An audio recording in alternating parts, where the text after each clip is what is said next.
Olá, muito bom estar aqui com você em mais um programa Cabeça para Cima que você pode assistir pela Rede Boas Novas de televisão e também pela internet no site www.boasnovas.tv. E não esquece, quando você assiste pela internet, você pode usar o seu computador, o seu tablet, o seu smartphone, o que significa que a Boas Novas ela fica pertinho de você, onde você estiver, em qualquer lugar do mundo. Já baixou o aplicativo?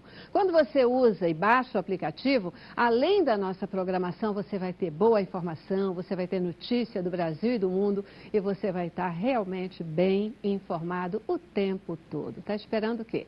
Baixa aí o aplicativo da Boas Novas para acompanhar você. Muitíssimo obrigada a todos vocês que têm nos dado feedback sobre a nossa programação. Nosso objetivo aqui é abençoar vidas, é levar o amor de Jesus até você. E quando você confirma que isso está acontecendo com você, para a gente é realmente uma bênção toda especial. Nossa programação, ela procura efetivamente levar o amor de Jesus até você. Queremos agradecer a você que, de uma forma muito especial e particular, já entendeu o tamanho do nosso desafio de estar com essa programação no ar 24 horas por dia. Querido semeador, nosso registro diário é efetivamente uma demonstração da nossa gratidão e do nosso reconhecimento pela ajuda que você nos dá. Nós precisamos de você.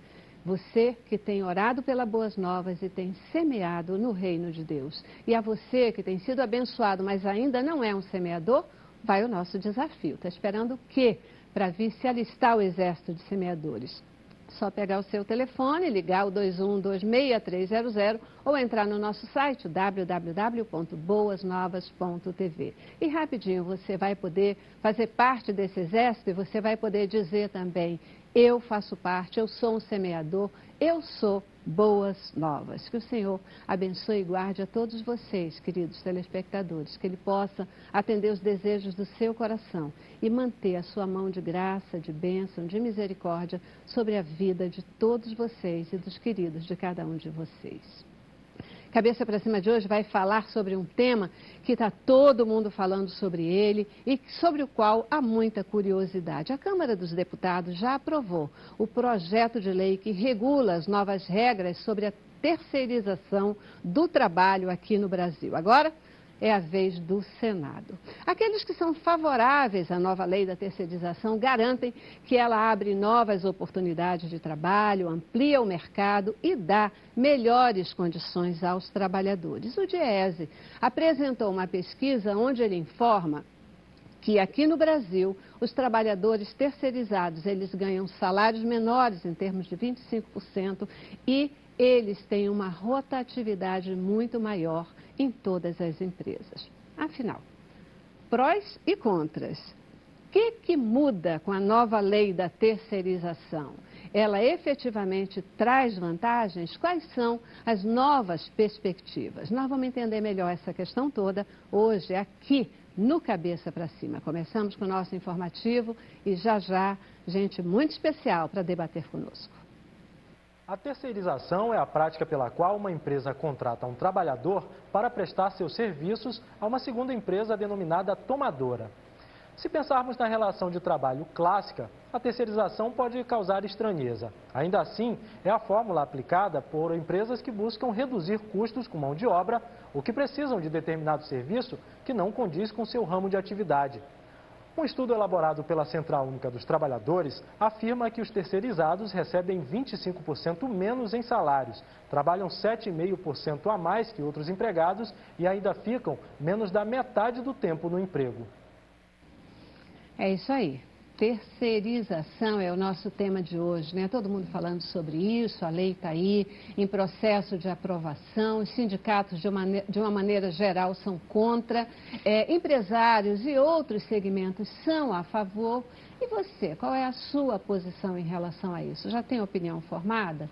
Eu garanto que até o final do programa de hoje você conseguirá se posicionar melhor ou depurar a sua posição. Receba aqui no estúdio, para nos ajudar nessa reflexão, Sóstenes Cavalcante, ele que é deputado federal do Partido Social Democrático aqui pelo Rio de Janeiro. Muitíssimo obrigada por estar aqui, deputado. Obrigado você, Celeste. É um prazer sempre estar aqui no Cabeça para Cima. É uma honra. Isso aí. Lá na Câmara, tendo participado desse projeto, certamente você vai conseguir nos esclarecer aí sobre prós e contras dessa nova legislação, né? A minha intenção é estar aqui justamente para isso, até porque tenho sido alvo de má interpretação de alguns sindicatos, porque eu tive uma votação muito diferenciada em cada instância do projeto. Eu me debrucei sobre ele muito bem e acho que dei conscientemente um voto com total isenção, até porque eu não tenho compromisso com empresários nem com sindicatos. Nosso mandato tem compromisso principalmente com o segmento evangélico, que foi prioritariamente os nossos votos, e não tenho nenhum tipo de compromisso, interesses nem de um lado nem de outro nessa matéria. Então vou explicar ao longo do programa, tecnicamente, cada voto meu em cada etapa desse processo na Câmara Federal. Bacana, bacana. Eu acho que é super importante que a gente possa entender, né, e possa chegar à conclusão. Eu acho que na vida tudo tem prós e contras, então acho que a gente tem que entender um pouquinho o que está acontecendo com esse projeto nesse momento. Queria dizer, completo o nosso time de hoje, a Cláudia Brumoté. A Cláudia é advogada especializada em Direito do Trabalho e é também presidente da Comissão de Direito do Trabalho da OAB Barra da Tijuca, aqui no Rio de Janeiro. Muitíssimo obrigada por estar aqui com a gente, doutora. Eu que agradeço o convite. Também aí, já envolvida com o Direito do Trabalho, né? Certamente poderá nos ajudar muito aí nessa reflexão sobre a terceirização nesse momento, né? Eu queria começar com vocês, na verdade, a gente buscando entender um pouquinho mais sobre essa história do que é a terceirização, para a gente poder entender o que é que tem agora e o que é que vem de mudança em relação à lei, né? Já foi falado um pouco no nosso informativo, mas o que é a terceirização? O que é a terceirização? A terceirização é quando uma empresa ela contrata uma outra empresa para que os empregados da empresa contratada prestem os serviços para ela. Ou seja, ao invés de ela contratar diretamente o trabalhador ou os trabalhadores, ela contrata uma empresa para a realização de serviços, tá? No seu âmbito empresarial. O que acontece hoje em dia na nossa legislação? Não há uma lei proibindo a terceirização no nosso país por hora. No momento não existe isso. O que existe são algumas leis que permitem terceirizações de algumas atividades. Por exemplo, conservação e limpeza, vigilância, serviços temporários. Essas são as terceirizações, digamos assim, previstas em lei. Então, há uma lacuna na nossa legislação em relação ao tema.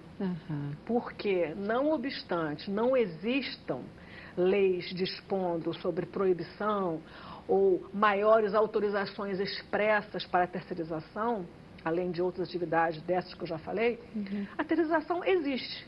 É uma realidade.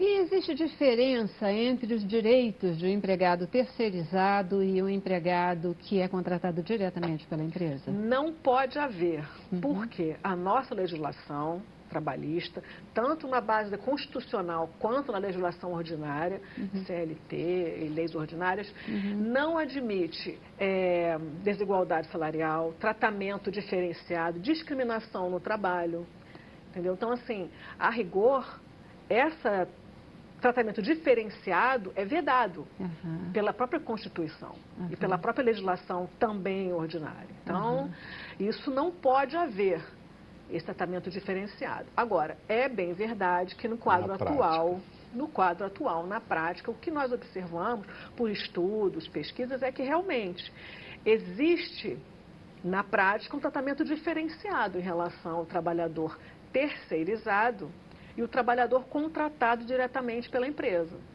Isso não se deve, de repente, justamente à falta dessa legislação. Pode ser. É o que nós entendemos. A Câmara de Deputados, eu acredito que estou chegando, sou deputado de primeiro mandato, e estamos chegando no momento que a Câmara entendeu, e sob a presidência do deputado Eduardo Cunha, de que nós precisamos dar algumas respostas à sociedade de maneira mais enérgica. É lamentável hoje o conceito da sociedade com relação à classe política, em especial ao Congresso Nacional, e quando falo Congresso, Senado e Câmara de Deputados.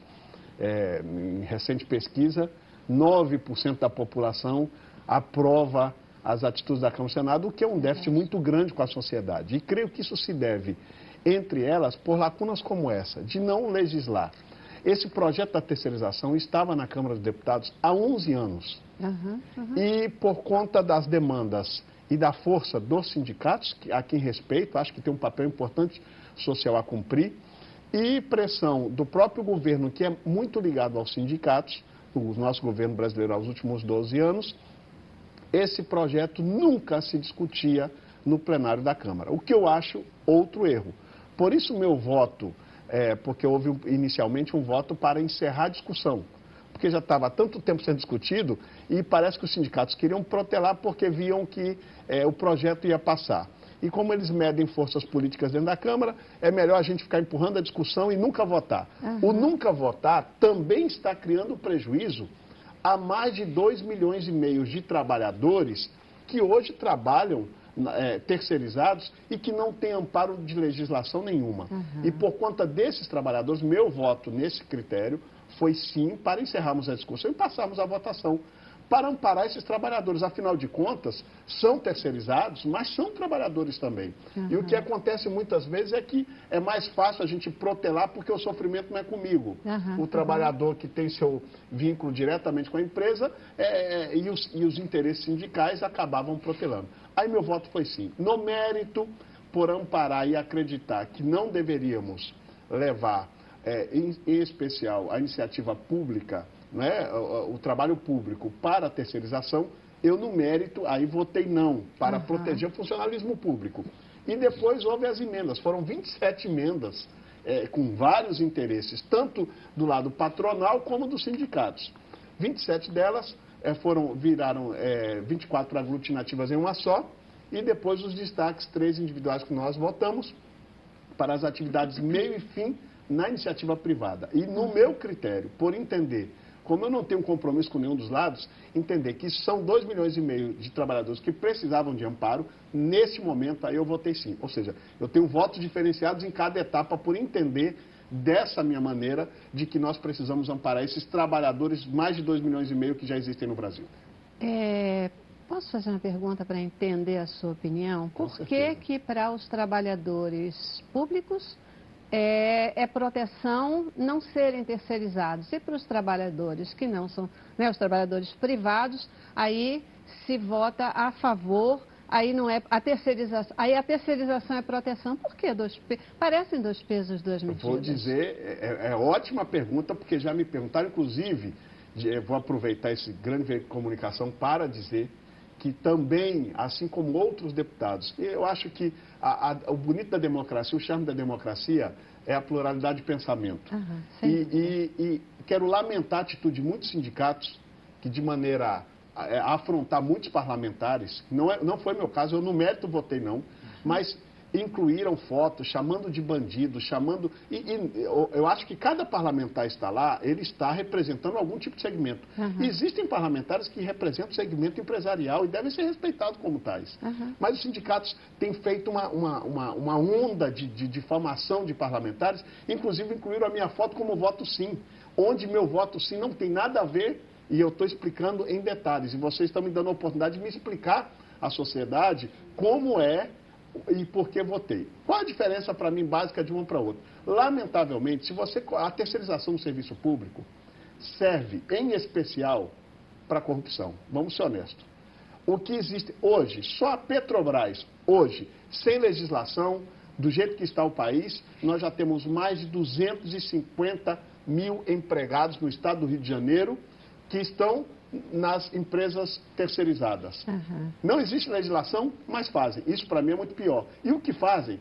Lamentavelmente, esses contratos com empresas terceirizadas, na maioria dos casos, é só a gente olhar a CPI da Petrobras que aí está, são contratos que já vêm ali embutido valores que vão servir ou para fundo de campanha ou para benefício individual de cada um. Então eu acho que ao proteger a iniciativa pública, eu estou evitando que a corrupção continue instaurada, institucionalizada nesse país, como tem sido nos últimos anos, lamentavelmente. Então, a minha votação foi por isso, e na iniciativa privada, entendo que estou, com esse voto, amparando e legislando uma coisa que já existe no país e que 2,5 milhões de trabalhadores precisam de algum tipo de amparo, mesmo que há uma interpretação que eu respeito daqueles contrários à matéria, que dizem que isso pode prejudicar o trabalhador, que pode diminuir salário, que é um questionamento que a gente pode até fazer mais à frente, mas acho que hoje o que eles precisam é de um amparo, porque o que está acontecendo hoje são empresas demitindo e não pagando direitos trabalhistas,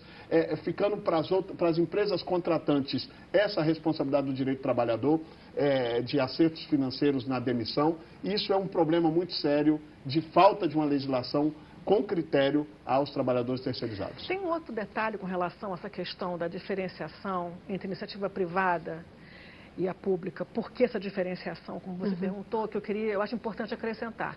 A Constituição Federal, ela no seu artigo 37, ela veda o ingresso de um trabalhador ao serviço público que não seja por meio do concurso público. Então, o fato de uma empresa pública ou administração pública contratar uma empresa terceirizada para prestar um serviço para ela, de alguma maneira, ela está violando a Constituição Federal. Ela está botando gente para trabalhar para ela. Obrigado, esse detalhe é muito importante também. Por uma empresa intermediadora, né, de mão de obra e burlando ali o princípio do concurso público. E foi um dos motivos que me levou a votar também, porque dentro dos nossos eleitores, lógico, eu sou um parlamentar que tem frentes abertas em Facebook e tudo, e tive muitas pessoas, concurseiros, pessoas funcionários de bancos públicos, como Caixa Econômica e Banco do Brasil, que me pediram para votar e proteger, no caso, eles, e entendi de maneira coerente esse critério que a doutora acaba de acrescentar. Na prática, a gente, como população, né, a minha opinião pessoal é de que nenhuma das terceirizações feitas pelo serviço público ela foi bem sucedida no sentido principal da oferta do trabalho. Né? Não melhorou a oferta de serviço para a população, ela só piorou. Né? Nesse aspecto, eu acho que, efetivamente, terceirizar o serviço público de uma forma generalizada é abrir brechas aí que não fazem o menor sentido. Eu já preciso ir para o intervalo, vou dar minha primeira paradinha e eu volto. E eu queria começar a falar um pouquinho sobre, então, o que essa nova lei muda? De que forma, eu não consegui entender ainda, de que forma a lei pretende garantir que as empresas de terceirização, elas honrem mais com as suas obrigações trabalhistas do que o fazem agora. Como é que essa nova legislação pretende garantir isso? E qual é a brecha, qual é a mágica para que isso traga maior benefício salarial, por exemplo, ao trabalhador, traga lucro maior para a empresa, se a gente está falando de garantia de direitos trabalhistas e a terceirização pressupõe um valor adicional de pagamento à prestação de serviço. Para mim, posso olhar do jeito que eu quiser, parece mais caro e não mais barato, entendeu?